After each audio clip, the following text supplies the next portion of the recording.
대한민국 99%를 위한 편파 방송 나는 꼽살이다 제 180회 2부 시작합니다.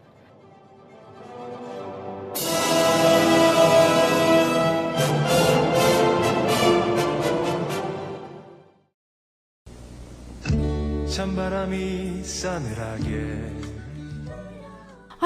졸라 추워. 날이 추워지면 따끈하게 국밥. 그러다 더 추워지면 어떡하죠? 그렇다면 화끈하게 인삼삼. 가지산과 소백산의 절묘한 하모니.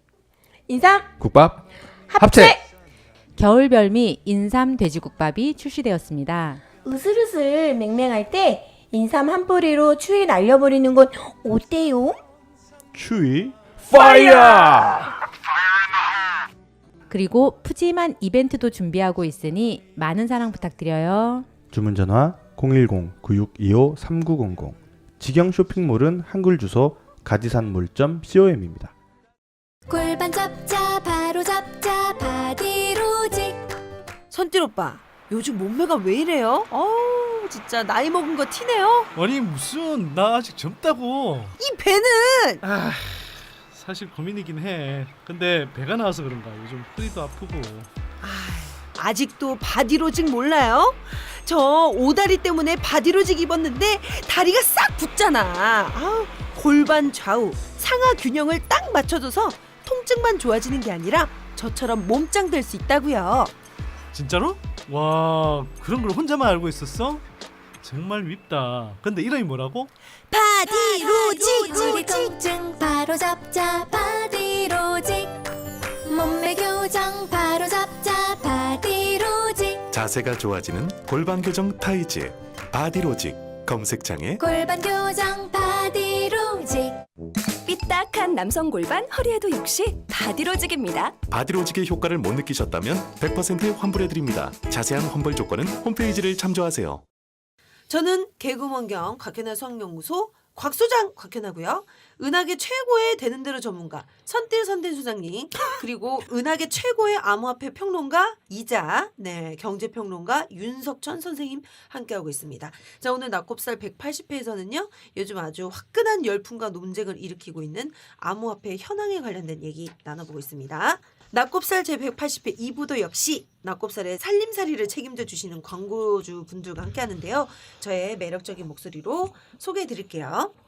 제가 요즘 아침에 일어나서 매일 하는 게 이 바디로직 리포머 팬츠 입고 스트레칭 3-40분 쭉 하고요. 그리고 물 한 잔 시원하게 마시면서 이 바디로직 홈페이지에 올라오는 후기를 읽는 작업을 아침마다 하고 있습니다. 내가 여기 한 자리 하려고 여기 바디로직에서 나 좀 한 자리 줘. 아니 바디로직에서 무슨 뭐 광고 모델로 쓰겠다고 그러니까 지금 막 눈이 막 튀어나왔구만. 눈이 지금 튀어나오고 있어요. 아침마다 홈페이지에 올라오는 글이라고. 이걸 낙곱살 방송하러 오는 게 아니라 그렇지. 광고하러 오는 거지. 그렇죠. 이게 바로 주도 전객이라는 거야. 이 주도 전객이야 지금. 그래서 후기에 내가 답글도 해주고 그러려고. 자, 어떤 분들이 효과를 보고 있는지 아주 꼼꼼하게 모두 읽고 있는데요. 근데 완전 눈물 없이는 볼 수 없는 눈물의 간증들이 있습니다. 네, 여러분 한번 그 홈페이지 들어가셔서 후기 한번 읽어보세요. 진짜 저도 효과를 보고 있지만 많은 분들이 효과를 보고 계시더라고요. 여러분 통증 없는 아침을 위해 바디로직 리포머 팬츠입니다. 네, 제가 애정하는 정말 일주일에 3일 이상 먹고 있는 가지산 돼지국밥.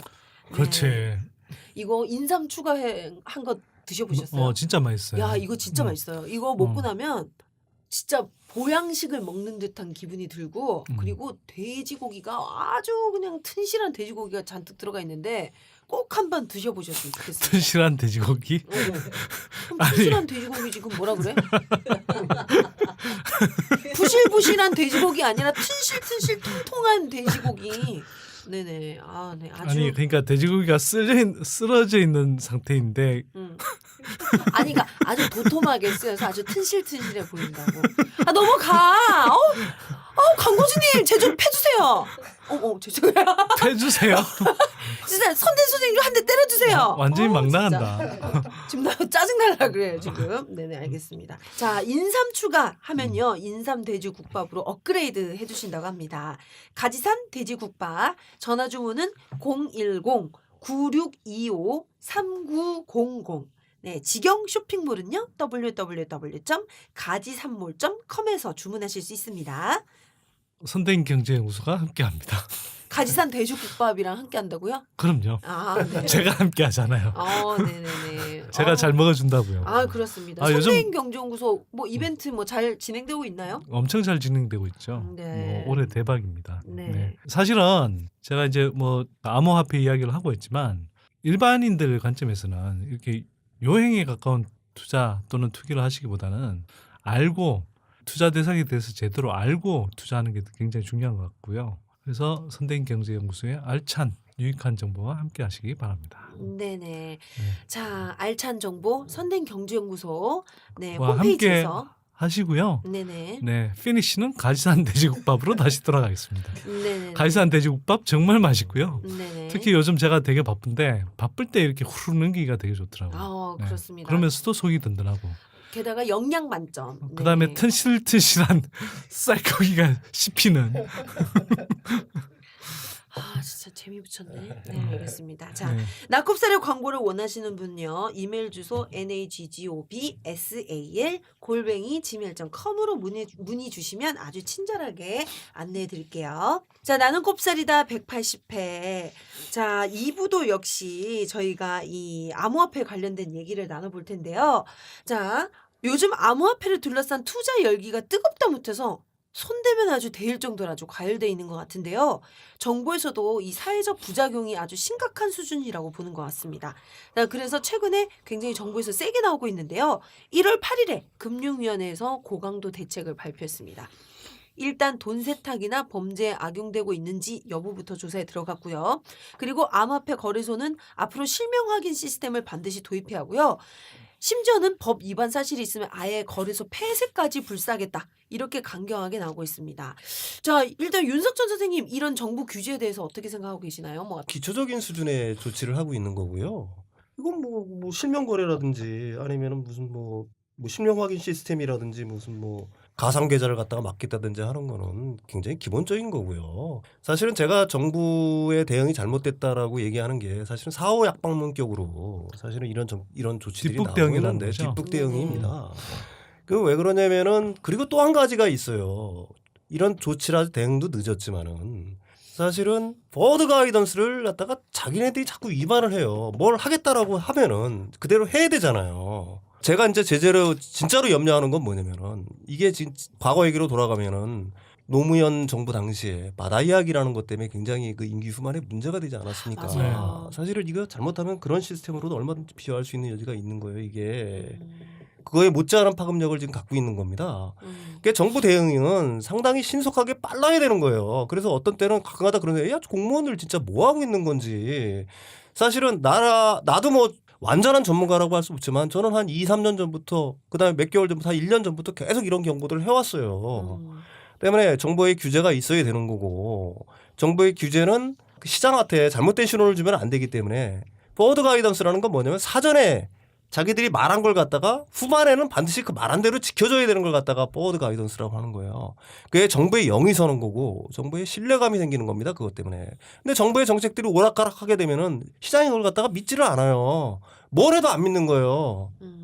그 양측이 거짓말 양측이라는 무화처럼 똑같은 현상이 발생을 하는 겁니다. 그래서 이거는 굉장히 신중하게 판단을 해야 되는 거고 어떤 정책이 결정되기 전까지는 절대로 언론에 흘리면 안 되는 거예요. 그다음에 그걸 갖다 반드시 지키겠다고 할 때 언론에 조금씩 흘려야 되는 거고 그다음에 언론에 흘리고 나서는 반드시 자기들이 말한 포워드 가이던스를 그대로 지켜야 되는 거예요. 그래야 영이 쓰는 거고 신뢰감이 생기는 겁니다. 네네. 근데요 여기 관련돼서 오히려 또 반론이 있는데요. 네. 지나친 규제가 오히려 더 역효과를 낸다라는 반론이 있는데 네. 뭐 예를 들어서 네. DB금융투자연구원의 보고서를 보니까요. 네. 정부의 암호화폐 불법화는 실질적인 효과를 얻기가 힘들고 네. 암호화폐 희소성을 높이고 도피 수요를 만들어 가치를 높이는 역할을 한다. 네. 암호화폐가 많은 비판에도 통화도 일정한 가치를 지닐 수 있다. 네. 네, 가격 상승은 현 통화 시스템에 대한 미래 불안도 일부 반영된 것이다. 네. 이런 얘기가 나오고 있는데 말은 굉장히 어렵게 써놨는데 아, 사실은 뭐 그럴듯한데? 그런 수요가 있을 수 있겠죠. 가령 뭐 전면 폐쇄를 한다거나 중국처럼 완전히 금지를 한다거나 합버리게 되면은 일부는 나가겠죠. 그렇지만 그게 중국 내부에서는 얼마든지 그 열기를 갖다가 식히는 어떤 기제는 충분하죠. 한국에서 가령 전면 금지를 했다고 합시다. 한국 거래소를. 그럼 외국 거래소에다 그걸 계좌를 트고 월렛을 만들고 일종의 지갑을 만들어서 그걸 할 수 있는 사람이 몇 명이나 되겠어요. 그죠? 그렇죠. 그다음에 그렇게 엄청난 돈을 갖다가 해외로 반출할 수 있는 사람이 얼마나 되겠어요. 가령 억 단위의 돈을 갖다가 들어간다고 하게 되면은 네, 네. 그러면은 한국 내의 열기는 자연스럽게 줄어들 수 있는 거고 문제는 이제 그들만의 리그는 남겠죠. 당연히 몇 명은 하겠죠. 그것까지 막을 수는 없어요. 거래소 폐쇄라는 걸 갖다가 만약에 하게 된다라고 하게 되면은 근데 중요한 거는 거래소를 갖다가 폐쇄한다 안 한다의 문제가 아니라 이미 거래소 폐쇄의 시점을 놓쳤습니다. 지금 와가지고 전면적인 거래소 폐쇄를 한다? 반발이 그러면 엄청나겠죠. 반발 난리 엄청납니다. 나겠죠. 지금 네. 그 때문에 이미 그 시점 놓쳤어요. 근데 자꾸 그걸 갖다 흘리고 있는 거예요. 거래소 폐쇄.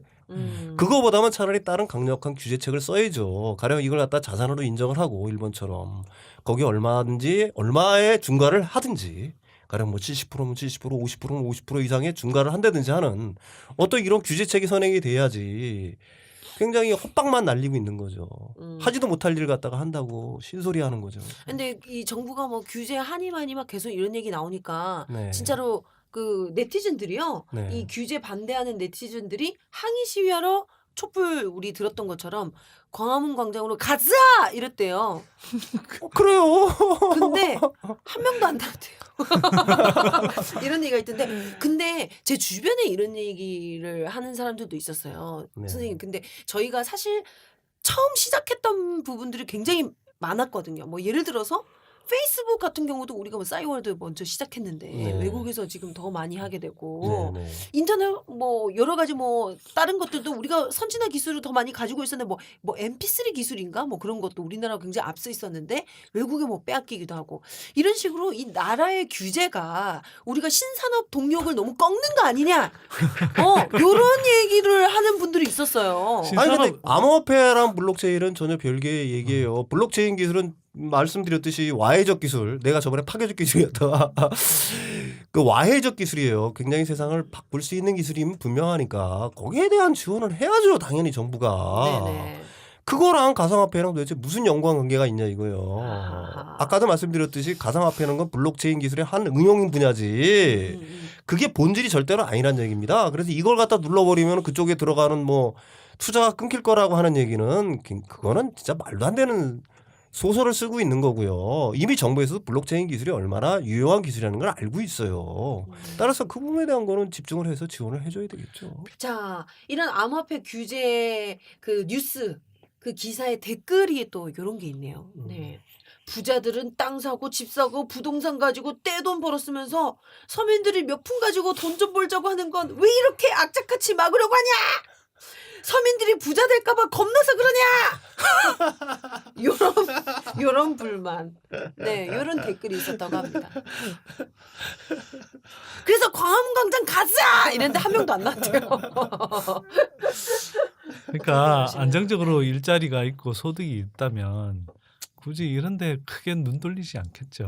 그냥 이거 뭐 윤석선 선생님도 모두 계속 했던 이야기인데, 근데 한편으로는 그 박탈감을 뭐 이해해요. 왜냐하면 정말 부정한 방법으로 떼돈 벌 수 있고 또 한편으로는 아까 제가 이야기했지만 그냥 땅 어디 여행으로 잘 갖고 있었는데 누군가는 대박이 나고 응답하라 1988이었나? 그때 누군가는 강남에 음마 아파트를 사고 누군가는 판교를 사고 누군가는 어딘가에 땅을 샀는데 그쵸. 사실 그게 대단한 노력인 게 아니라 또 능력의 차이인 게 아닌데 그냥 산 거잖아요. 어디에 네. 뭐 어떻게 살거나 그냥 눌러 앉았거나 뭐 이런 차이 자체로 10년 20년 후에 굉장히 큰 차이가 난다면 사실은 그건 별로 좋은 경제 구조는 아닌 거죠. 네. 노력과 능력의 결과로 사실 많은 결과가 이렇게 결정 지어지는 게 좋은 건데 그게 아니라 그냥 여행으로 이렇게 결정을 내. 어떻게 운수떼기로 이렇게 운명이 바뀌어. 좋은 건 아닌 거죠. 네. 그래서 그런 게 근데 한국 사회에 너무 그런 그 사례들이 많았어요. 그러다 보니까 이제 이걸로라도 뭐 한번 해보자 이러겠다는 건데 왜 이건 막냐 이런 식의 이제 댓글이 나오는 것 같아요.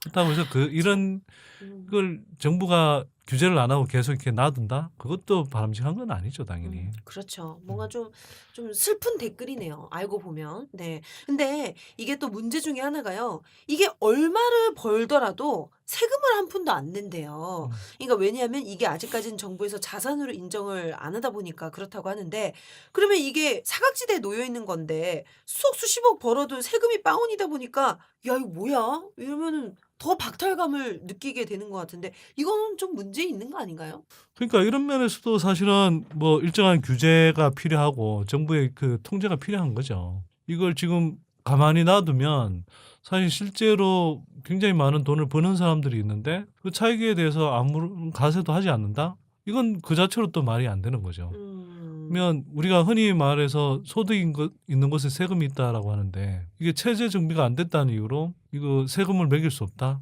그러면 이것도 사실은 말이 안 되는 거죠.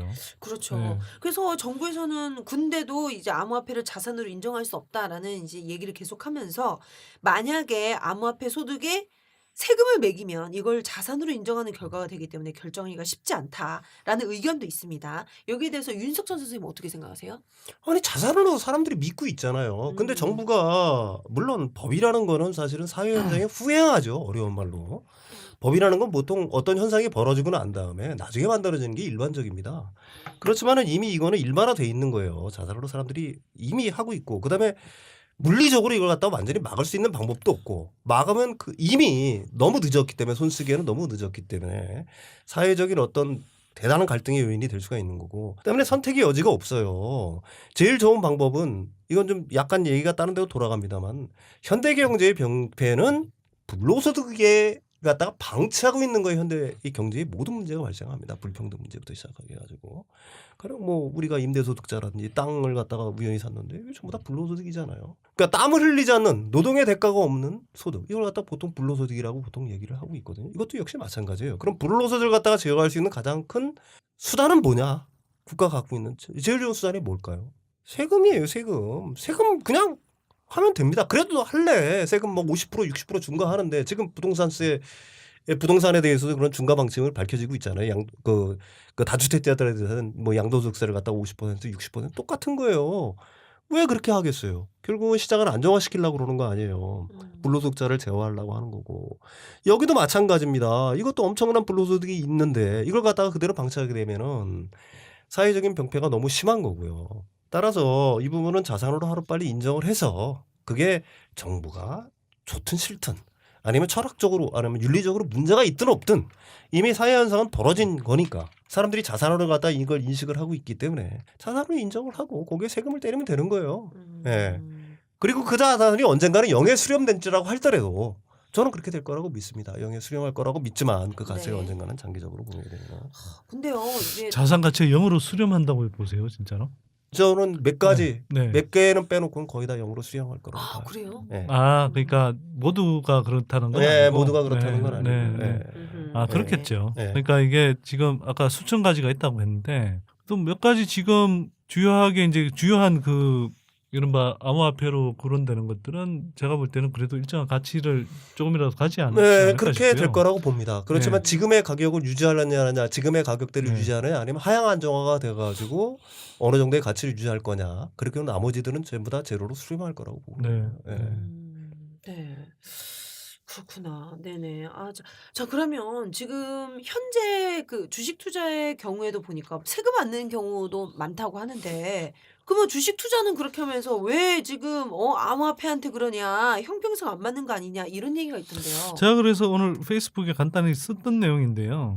그러니까 이게 이런 반발이 있을 수 있는 거죠. 만약 이제 이게 과세를 하는 건 맞는데 그럼 과세한다고 했을 때 지금 이제 암호화폐를 통해서 이제 거래했던 사람들이 하는 이야기는 제가 볼 때 아니 주식에 투자해서 이 거래를 해서 양도 차익을 남겼어. 거기엔 세금을 안 매겨요. 그러니까 대주주 요건을 갖춘 경우 이해는 안 매긴단 말이에요. 그러면 주식에 대해서는 뭐 몇 억을 벌어도 세금을 안 매기면서 왜 이런 거에만 세금을 매기냐 이렇게 이제 이야기할 수 있다는 거죠. 그렇죠. 예. 근데 사실은 제가 보기에는 주식의 양도 차익에 대해서 과세를 하지 않는 나라가 사실 뭐 OECD 국가들 중에 뭐 한국을 비롯해서 소수의 나라에 불과하고, 그러니까 주식 양도 차익에 대해서 과세하는 것도 당연히 해야 되는 거죠. 근데 이걸 우리는 안 하고 있어요. 웃기게도 안 하고 있으니까 사실 이것도 이제 불로소득인 거죠. 그러니까 이런 데 대해서 이제 과세를 안 하고 있는 상태에서 예를 들어서 암호화폐에 대해서만 한다? 이러면 암호화폐 투자하는 사람들 입장에서 보면 당연히 이제 반발할 거라는 거죠. 그래서 이런 걸 사실은 과세를 하기 위해서라도 원래는 이제 뭐 주식 투자에 대해서 그 자체에 대해서 이제 예를 들어 양도 차익이 발생할 경우에 과세를 하는 그런 구조를 만들었어야 되는 거죠. 그렇죠. 오히려 네. 뭐 이걸 얘기를 해서 암호화폐도 지금 세금 걷지 마라 이런 얘기를 할 게 아니라 네. 오히려 더 이 주식 투자 양도 차익에 대해서도 세금을 매게 된다. 이런 그러니까 양도 말씀이신 차익에 것 대해서 과세를 같네요. 하고 대신 우리는 증권 거래소가 있는데 이거는 거래를 많이 하면 할수록 거래세를 많이 내야 되는 거잖아요. 그렇죠. 근데 이건 보통 이제 개인 투자자들이 자주 이제 그 거래를 한단 말이에요. 그러면 사실은 큰 돈 버는 사람들에 대해서는 과세를 제대로 안 하고 그냥 주식 거래를 많이 하면서 많이 하면 할수록 사실 손해 보는 경향이 높아요. 그동안의 연구 결과를 보면. 그러면 주식 투자 많이 하면서 손바뀜 많이 일어나면서 이렇게 손해를 보는 사람들한테 증권거래소를 걷어. 이건 굉장히 이상한 구조잖아요. 그러니까 이런 현실을 사실 바꿔야죠. 양도 차익에 대해서는 과세를 해서 이른바 불로소득에 의한 그런 그 자본소득 중심의 그런 이 부의 집중 현상 이런 것들도 막아야 되는 거고요. 또 그래서 사실은 그런 이제 기조를 만들어야 이런 암호화폐에 대한 과세라는 것도 정당성을 확보하기가 훨씬 쉬운 거죠. 그렇습니다. 네. 네.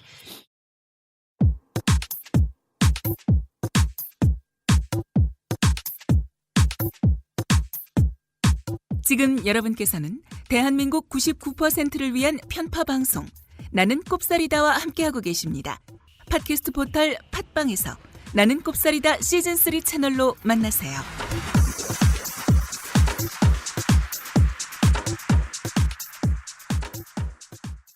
자, 이게 참 말도 많고 탈도 많은데 이 암호화폐 열풍이 그렇게 좀 쉽게 꺼질 것 같지는 않다라는 생각도 또 듭니다. 이 암호화폐 가장 큰 적이 우후죽순격으로 쏟아져 나오는 이 암호화폐 그 자체에 있다는 얘기도 있던데요. 아까 말씀드린 그 DB금융투자연구원의 보고서를 보니까요. 새로운 암호화폐 등장 등으로 궁극적으로 통화량 공급이 늘어나서 희소성이 떨어지는 게 가장 큰 리스크다. 이렇게 언급을 했는데 버블이 꺼지고 마지막에 살아남는 한 개 내지 두 개의 암호화폐의 이 자체적인 통화 공급 조절 협의체가 만들어져서 통제가 될 것이다. 이런 식으로 전망을 하고 있는데 맞는 얘기인데 굉장히 어렵게 써놨어요. 아까도 얘기했지만 대부분의 것들은 영어 제로로 수렴을 할 거고요. 그중에 한두 개는 살아남아서 하겠지만 거기에서 뭐 통화 공급 조절 협의체가 만들어져서 뭐 통제가 될 거라고 뭐 모르겠어요. 나는 이런 식은 가능하지 않을 것 같고요. 그 한두 개 정도는 살아남겠죠. 근데 궁극적으로. 그게 이제 수석처럼 된다라는 말씀이실까요? 한두 개가 남아서 가치가 아니죠. 대부분의 것들은 여러 가지 이유로 해서 버블이 꺼지면 자연스럽게 사그라들 사라지는 거고요. 거고. 똑같은 거예요. 우리가 인터넷 열풍이 불 때 인터넷닷컴 2000년 초반에 우후죽순으로 닷컴자만 불면 부동산까지도 닷컴자 불면 뭐 프리미엄에 붙어가지고 뭐 거래가 되는 시절이 있었지만 그중에 살아남은 기업이 몇 개나 됩니까 지금. 맞아요. 뭐 네이버 다음을 비롯해서 뭐 넥슨 몇 개 안 돼요. 나머지는 다 흔적도 없이 사라졌잖아요. 만약에 이걸 자산으로 본다고 하더라도 실제로 자산 가치를 갖는 거는 몇 개에 불과할 거고 나머지는 그 자산 가치가 제로로 수렴할 거란 얘기입니다. 그래서 여기서 뭐 통화 조절 공급 조절 협의체가 만들어져 통제가 될 거라는 얘기는 이게 무슨 말인지 저도 잘 모르겠어요. 그러니까 이게 이른바 이제 그런 그 암호화폐들끼리 그걸 이제 발행자들끼리 이른바 자율적인 그 규제 기구를 만든다는 거지 자기네들이. 근데 내가 볼 때는 가능성 제로야. 아니 근데 저도 뭐 그런 식으로 이해는 되는데 왜 이런 결론을 내는지 이해가 안 가. 그렇습니다. 자, 오늘 저희가 요즘 뭐 난리잖아요. 진짜 실시간 보면 계속 뜨고 있는 이유가 제 주변에 이 암호화폐 그 투자라고 해야 될지 지금 굉장히 저도 좀 망설여지는데 여기에 돈을 넣으신 분들이 진짜 24시간 이 핸드폰만 보고 계시대요. 컴퓨터랑 이제 다른 일을 못 한대요. 음. 그래가지고 그 정도로 지금 많은 분들이 이것 때문에 막 고민도 많이 하고 어떻게 될지 막 생각을 많이 하실 것 같은데, 근데 저희가 무슨 뭐 투자하세요 이러고 찍어주는 방송이 아니잖아요. 그래서 뭐 하지 마라 해라 이런 얘기를 하는 건 좀 곤란은 하지만, 그래도 이런 문제 때문에 고민하신 분들께 마무리로 두 분이 이제 좀 마지막 한 말씀씩, 조언의 한 말씀씩 좀 부탁드리겠습니다. 그냥 아까 선대인 소장님께서 모두에서 말씀하셨던 것처럼 그냥 잃어버려도 그냥 아무 상관없는 돈을 그냥 해보세요. 정 그렇게 신경 쓰이시면은 원래는 뭐 신경 끊고 사는 게 제일 좋은 방편이지만 그래도 자꾸 신경 쓰이신다고 하게 되면은 그냥 쉬고 삼아서 그냥 놔두고 잊어버리세요. 그리고 내가 감당 못할 돈들 가령 뭐 몇천만 원, 몇백만 원 뭐 물론 뭐 그거는 자기가 뭐 수백억 재산을 갖고 있다면 그 돈이겠습니까마는 일반인들한테는 사실은 제가 생각하기로는 뭐 100단위로만 올라가도 이미 그건 큰 돈이에요. 그러면 거기에 대해서 관심을 쏟을 수밖에 없는 거고 그렇게 되면 일상적인 생활을 갖다가 제가 생각하기엔 잘 못합니다. 그러니까 실제로 그냥 복권 사는 셈 치고 내가 정신경 쓰인다 그러면은 그렇게 투자를 하시는 거고, 아니면 지금까지 이런 데 전혀 관심이 없었던 분들은 관심 갖고 사시는 게 사실은 정신 건강과 건강에 무척 이로울 거라고 생각을 합니다. 예. 그렇게 푼돈 이제 그래 지금 내 수중에 그래 한 5만 원 이거 없어도 돼 뭐 복권 산 셈 치고 탁 넣었는데 엄청 벌었어. 그때 옆에서 막 아유 나도 10만 원 넣을 걸 막 이러면은. 그렇죠. 사람이라는 건. 근데 투자라는 거는 내가 이제 그 리스크 관리라는 걸 갖다가 보통 그 선대인 연구소에서 1년에 한 번씩 강연을 합니다. 아, 참. 이번에 또 강의하죠. 언제인가요? 나온 김에 좀 27일인가? 1월 27일. 1월 27일인가 아마. 오, 얼마 안 남았네요. 네. 네네. 이번에 리스크 관리죠. 네, 리스크 관리인데 거기에 자, 네, 1월 27일은 제 생일이기도 합니다. 네? 참고하시고요. 1월 27일 날 우리 녹음할까? 그날 제가 좀 급한 일이 있을 것 같아요. 네, 주말이어서 저도 나오기 싫습니다. 네네네. 자, 하여튼 1월 27일 날 하고요. 선대인교육 아카데미 홈페이지 들어오시면 자세한 사항 보실 수 있습니다. 거기에서 제가 그 항상 강조하는 게 있어요. 절대로 그러니까 원칙을 어기면 안 되는 거거든요. 이것도 하나의 투기든 투자라고 본다면 난 투기도 뭐 투자도 투기라고 보고 사실 투기도 투자라고 봐요. 물론 뭐 그 경계라는 건 상당히 좀 애매모호하죠. 근데 어쨌든 자기가 애초에 그렇게 생각을 했으면은 그게 내가 돈을 1,000만 원을 넣었으면 더 벌었을 텐데 하는 생각만큼 위험한 생각이 없어요. 분명히 내가 장담하지만 돈을 더 넣으면 분명히 떨어집니다. 그건 거의 99% 제가 장담할 수 있어요. 거의 99% 장담할 수 있어요. 그래요? 네. 며칠 지나지 못해 떨어집니다. 그래요? 네. 그러니까 확신의 강도가 너무 강한데요. 자, 제가 좀 드리고 싶은 말씀은요. 물론 워렌 버핏의 말이 다 맞는 건 아니지만 이분이 굉장히 투자의 현자로서 상당히 중요한 말씀들을 많이 하셨어요. 가치를 가늠할 수 없는 것에 투자하는 것은 사실은 투자가 아니다 이렇게 말씀을 되게 하셨고요. 중요한 말이네요. 네, 그다음에 그 리스크라는 것은 자신이 무엇을 하는지 모르는 데서 온다라고 했습니다. 근데 지금 암호화폐에 투자하고 있는 분들 좀 한번 생각해 보시면 좋을 것 같은데, 이게 암호화폐의 가치를 지금 가늠하고 계신가요? 저는 솔직히 아까 안 한다고 그랬던 이유가 암호화폐의 가치를 잘 모르겠어요. 이게 어떻게 될 건지. 설사 뭐 그분들이 이야기하는 것처럼 소수의 어떤 암호화폐들이 미래에 뭐 일정하게 이제 현실에서 물건을 사고 서비스를 구매하는데 쓸 수 있다. 좋아요. 그런 기대감이 있을 수 있다고 생각하지만 그런 기대감이 정말 얼마나 빨리 현실화될 수 있을 건가. 우리 지금 눈앞에서 보는 것처럼 실제로 그런 사례들이 거의 없잖아요. 실제로 그걸 쓸 수 있는 사람이 누가 있습니까? 근데 이미 이게 뭐 몇 년 전에 비트코인에 얼마 투자했던 사람이 지금 몇백억 이런 부자가 돼 있다 이런 이야기를 하는데, 그게 사실은 현실의 어떤 그 진행하고 전혀 무관하게 그냥 기대감에 부풀어 오른 측면이 굉장히 많은 거거든요. 이걸 정말 가치가 견고하게 그 밑바탕에 깔린 가치가 있다고 우리가 믿을 수 있느냐, 그걸 한번 생각해 볼 필요가 있는 것 같고요. 그다음에 그걸 가늠할 수 없는 상태에서 지금 여기 암호화폐가 어디서 돈 벌었더라 하니까 나도 여행 삼아 넣어본다라는 것은 그 자체로 잘 모르고 있는데 투자하는 거예요. 그래서 그게 저는 그런 의미에서 그런 건 건전한 투자라고는 안 보는 거죠. 건전한 투자라는 건요, 기본적으로 자기가 일단 지피지기를 해야 되는 겁니다. 자기가 재무 상태가 어떤지 그리고 자기가 얼마 정도의 추가 소득이 필요한지 그걸 일상적인 뭐 소득 활동을 통해서 올릴 수 없는 것을 추가적인 투자를 통해서 얼마나 올릴 수 있는지 또 올려야 하는지 이런 것들을 냉철하게 따져보고 또 투자 대상의 가치, 특성 이런 것들을 알고 난 다음에 투자해야 되는 것이지 그냥 누가 벌었다 하더라 하니까 로또 사는 심정으로 이렇게 해서는 그건 위험할 수 있다는 거죠. 그럼 잘 될 수도 있지만 위험할 수도 있다라는 거고요. 똑같이.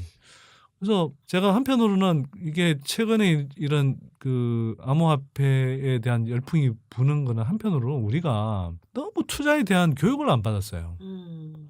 그러니까 투자에 대한 교육을 너무 안 받은 거야. 투자라는 것은 할 때 아까 이야기한 것처럼 그러니까 리스크가 어디에 있는지 그리고 리스크 관리를 어떻게 하는 건지 어떻게 자기 상황에서 어떻게 하는 것이 리스크 관리인 건지 자신의 투자 성향은 어떻게 되는 건지 이런 것들을 알아야 되는데 그걸 전혀 못 배웠어. 투자는 자꾸 요행이고 어쩌다 한번 운수 좋게 걸린 대박 이런 식으로 자꾸 생각을 하는 거예요. 그렇게 가면 안 돼요. 예전에는 뭐 그렇게 운 좋게 얻어 걸려서 이렇게 막 진짜 떼돈 버는 사람들이 많은지 모르겠는데 가면 갈수록 그런 기회는 줄어듭니다. 그래서 오히려 그 향후에는 금융지능이 필요한 거고요. 그 투자와 관련해서도 좀 제대로 된 접근 공부가 필요한 거예요. 그래서 아까 뭐 저희 연구소에서 한다고 하는 해서가 아니라 뭐 윤숙전 선생님의 이런 이제 그 리스크 관리와 같은 그런 강의도 좀 들어보시는 게 좋고요. 그 한편으로는 뭐 저희 연구소의 보고서를 통해서 좀 이렇게 이야기하다 보니까 갑자기 약장스 모드로 변하는 거예요. 약간 이야기 잘 하다가. 네네. 근데 내가 한편으로는 좀 안타까워서 그런 거예요. 네. 이게 좀 제대로 뭔가 정보를 알고 자기에 대한 그 어떤 그 정보를 바탕으로 한 판단력이 생겨야 그다음에 제대로 된 투자를 하는 거지. 이게 없는 상태에서 그냥 한다? 그건 제가 볼 때는 굉장히 위험해질 수 있다고 저는 봐요. 그래서 뭐 제가 정말 말씀드린 건 좀 제대로 투자에 대해서 공부를 하라. 그리고 나서 뭘 하더라도 하시라. 이렇게 좀 말씀드리고 싶습니다. 네. 아유 근데 말씀 듣다 보니까 리스크 관리하는 그 특강 한번 들어보고 싶네요. 네네. 아 진짜로. 그래가지고 본의 아니게 여기 와가지고. 아니 근데 굉장히 필요한 내용일 것 같아요. 네. 그 윤석천 선생님이 사실은 이제 그 강의를 하면 여러 차례 강의를 했잖아요. 하시면 지금은 이제 되게 짧게 사실 방송에 나와서 이야기를 하시는데 한 뭐 하루에 한 5시간, 6시간 정도 이렇게 강의를 쭉 하시면 굉장히 큰 흐름 속에서 이렇게 쭉 묵직하게 이렇게 강의를 끌고 가시는데 듣고 나면 다들 뭔가 큰 깨달음을 얻은 것 같은 예, 그런 느낌을 가지신 분들이 상당히 많더라고요. 그렇군요. 미리 네. 들으신 분들의 리뷰를 보면 그래서 한번 저는 들어보실 만한 강의 아닌가 생각합니다. 네. 1월 27일이라고요? 네, 27일? 네, 제 생일. 네. 그건 있도록 할게요. 네. 네. 1월 27일 윤석천 선생님의 리스크 관리 특강 가자! 가서 다 들어보셨으면 좋겠습니다. 가자 이거 재밌네 이거. 가자! 좀 뭔가 안 가고 싶은 느낌. 왜? 가자! 이렇게 좀 약간 이렇게 위로 올려주세요. 아, 그건 당신이 하세요. 네, 네. 알겠습니다. 자, 1년에 단 한 번 선대인 경제연구소 새해맞이 특별 이벤트 24일까지 연간 구독 회원으로 가입하시면 구독 상품별로 최대 6가지 혜택을 제공합니다. 2018년 국대외 경제 전망, 주택시장 전망, 저평가 우량주 40선, 글로벌 4차 산업혁명 수혜주, 실적 전환주, 커피값 주식 분석 보고서 등을 제공합니다. 문의전화 070-7584-2050 문의전화 070-7584-2050 나는 꼽살이다 180회. 오늘은 열기를 넘어서 과일에 가깝게 번지고 있는 암호화폐 투자 열풍을 중심으로 얘기 나눠봤는데요. 자, 과연 앞으로도 이 열풍이 이어지고 가치가 이어질지 아니면 정말 얼마 못 가서 거품이 확 꺼지고 많은 사람들이 돈을 잃을지 쉽게 가늠하기는 어려운데요. 요즘 이 세상이 워낙 변화가 빠르다 보니까 한참 또 예측하기 어렵다는 생각이 듭니다. 자, 그래도 무엇보다도 자 열심히 일해봐야 늘 힘들게 살고 타이밍 좋게 그냥 한탕 가자! 해야지 이 뭐 부자가 될 수 있다. 라는 생각이 우리 사회에 널리 퍼진다면 이거 참 좀 심각한 문제 아니겠어요? 그렇죠? 자, 오늘 여러 가지 좋은 말씀 들려주신 은하계 최고의 암호화폐 평론가 윤석천 선생님 진심으로 감사드립니다. 예, 감사합니다. 예. 네. 예. 그리고 은하계 최고의 되는 대로 전문가 선진 오빠께도 감사드립니다. 네. 네. 저는 지금까지 곽현아 수학연구소 곽소장 곽현아였어요. 들어주셔서 감사합니다. 다음에 또 만나요. 안녕. 와.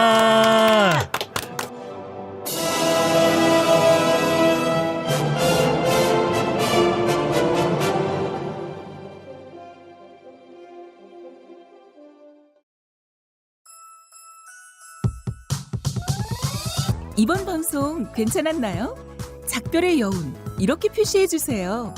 다운로드하기, 댓글 달기, 구독하기, 별점 주기. 더 좋은 방송 만들어 달라는 약속 이렇게 응원해 주세요. 다운로드하기, 댓글 달기, 구독하기, 별점 주기. 기억하셨죠? 다운로드하기, 댓글 달기, 구독하기, 별점 주기.